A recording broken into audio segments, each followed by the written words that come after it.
Ustedes saben que yo amo la libertad de expresión. Hasta ahí estamos bien. Yo amo que la gente diga lo que tiene que decir, lo que piensa, desde que respeten a los demás. Su opinión es tan válida como la mía. Vi una entrevista de María Fernanda Cabal, la congresista colombiana, ¿verdad? En la cual le preguntan, ¿usted qué piensa sobre el aborto? Le preguntan como precandidata a la presidencia de Colombia sobre este tema tan importante para Colombia. Y ella responde lo siguiente: no estoy de acuerdo con el aborto en Colombia porque ella es provida. ¿Por qué es provida? Ella, su argumento que ella da es lo que no me convence. Ella dice lo siguiente: no estoy de acuerdo con el aborto en Colombia porque cuando yo estuve embarazada y sentí mis hijos en el vientre, fue el sentimiento más bonito que yo he tenido en la vida.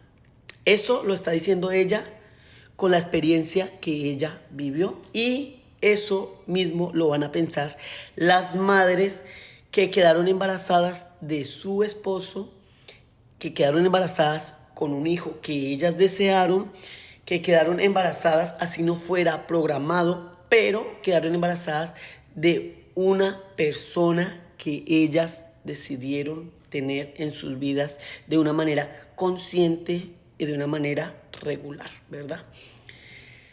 Siento que ese pensamiento no lo puede tener para ser o para pretender ser la gobernante de un país. Porque yo no puedo basar las leyes que yo vaya a poner sobre mis vivencias personales o sobre mis creencias personales. No puede ser así. Porque ese pensamiento lo van a tener las personas que tienen sus hijos o tuvieron sus hijos deseados o los tuvieron de una manera regular y normal, conscientes de que lo que hacían los podía llevar a un embarazo. Ahora vamos a la parte donde esas muchachas, esas niñas, esas mujeres, esas jóvenes que han sido abusadas, han sido violadas. Esas mujeres nunca, jamás van a ver a sus hijos como algo bonito. El proceso del embarazo no lo van a tomar como algo bonito y lindo y hermoso y que le van a enseñar a la vida y que lo van a tomar como un proceso de aprendizaje. No, ellas ven esos embarazos y a esos seres o fetos que traen en el vientre como un resultado de los vejámenes que vivieron. Entonces, no podemos pensar que porque yo sentí bonito al tener mis hijos, porque yo los programé, porque yo lo quise así, porque era con la persona que yo deseaba, las mujeres que han sufrido de abuso sexual tienen que aguantar el hecho de traer un hijo al mundo. Eso no puede ser. Yo soy una persona que está a favor del aborto. Si usted no puede ser madre, aborte. Si usted no se siente preparada para ser madre, aborte. Eso sí, en un tiempo justo. No cuando el bebé ya tiene 8 meses o 9 meses. No cuando son las primeras semanas que es un feto. Ahora ya dice, traigan los hijos al mundo y denlos en adopción. Que hay miles de personas que sueñan siendo padres y no pueden. Ahora yo les digo, en Colombia los encargados de los niños que no tienen hogar o de los niños que se van a dar en adopción es el ICBF, el Bienestar Familiar Colombiano. Para los que no saben, el Bienestar Familiar Colombiano es el peor lugar donde puede llegar un niño. Es donde más porquerías viven los niños en el país. Porque los operarios de ahí, los operadores, las personas que trabajan en el ICBF no los ven como hijos, no los ven como seres humanos, los ven como números.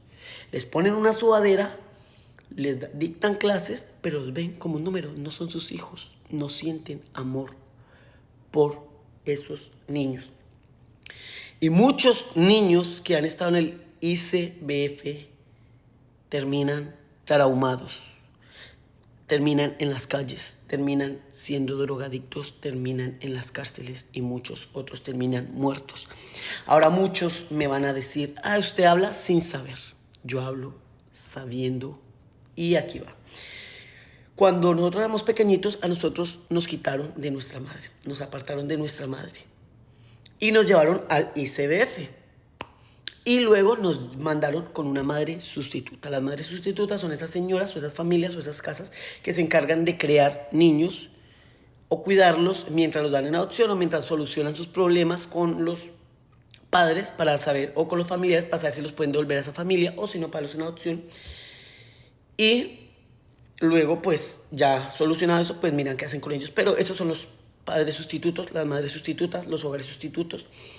En mi caso personal, nuestra madre sustituta se llamaba Ana y a nosotros nos fue muy bien con ella. ¿Por qué? Porque mi mamá estaba loca de amor por nosotros y un poquito obsesionada con nosotros. En el momento que nos separaron de ella, ella hizo hasta lo imposible por recuperarnos. A los padres no se les dice qué padre sustituto tiene sus hijos. Mi mamá lo averiguó. ¿Cómo? No sabemos. Pero empezó a ir mañana, tarde y noche a vernos. Mañana, tarde y noche a vernos. Todos los días fue a vernos. Encontró a la madre sustituta una y otra vez. Tanto fue así que mi mamá trabajaba, iba, hacía lo que tenía que hacer y volvía al almuerzo. Iba, trabajaba y tenía que hacer lo que tuviera que hacer y llegaba a vernos a nosotros. Así fue durante el tiempo que nos tuvo la señora Ana, la madre sustituta. Y tanto fue la insistencia de mi mamá que al final, cuando ya el proceso empezó a terminar, mi mamá se hizo amiga de la señora. Y esa señora fue una gran persona para nuestras vidas. Hasta el día de hoy la recuerdo con mucho cariño, con mucho amor. Y después de que yo ya estaba con mi mamá, yo fui a visitarla muchas veces más. Pero ese fue el caso de nosotros, porque mi mamá era loca, obsesiva por amor a sus hijos y hacía lo imposible para encontrarnos. Pero otros niños que no tienen la misma suerte de tener una madre como la mía y los padres no dan con los padres sustitutos, a esos niños muchas veces les toca aguantar que los violen, que los maltraten, que los dañen, que se aprovechen de ellos, que los droguen, que los usen para vender droga, para 1000 cosas más. Hasta los mismos padres sustitutos los prostituyen. Entonces, en un país como Colombia, en el cual el bienestar familiar es la peor cosa que le puede pasar a un niño, ¿a quién se le ocurre que traiga niños, oponerse al aborto, traer más niños a este mundo, cuando hay miles de niños sufriendo en ICBF? Y hay que recordar que a los niños en Colombia dicen que hacen un proceso excelente para escoger los niños. Yo creo que de 100 niños de 100 niños que dan en adopción, a 10 niños les hacen un proceso excelente para darlos en adopción. Los otros 90 niños se los dan al mejor postor. Y se les olvida y no les importa qué pasa con esos niños. Y muchos de esos niños terminan mal. Pasan de casa en casa, de casa en casa, los terminan abusando, maltratando y dañando. Y todos conocemos casos que hemos visto en podcasts, en los noticieros, en la televisión y en la vida real. Entonces, si alguien quiere gobernar un país, no puede basarse en las historias o en las vivencias propias. Tiene que basarse en el vivir colectivo. Una persona que ha sido violada o una mujer que no está preparada para tener un hijo, no quiere tener hijos, que no los tenga. El aborto tiene que ser legal. Porque recordemos que las personas que más hijos tienen son las personas pobres. ¿Por qué? Porque no tienen educación, no tienen recursos. Por lo tanto, siempre van a haber más niños en estado de pobreza y de huerfandad en los estratos bajos. Porque las personas de estratos más altos llegan a los 40, a los 50 años sin hijos, a los 30 años, y cuando tienen hijos los planean muy bien. Y las personas que tienen conocimiento planean muy bien el día que van a tener hijos. Entonces, si esa es la propuesta de una persona que se las da inteligente, está mal enfocada, porque yo no puedo crear leyes pensando en mí y en lo que yo he vivido, cuando la realidad del país es otra totalmente diferente y los resultados para esos niños que están en el ICF son una mierda. Hay que ser claros.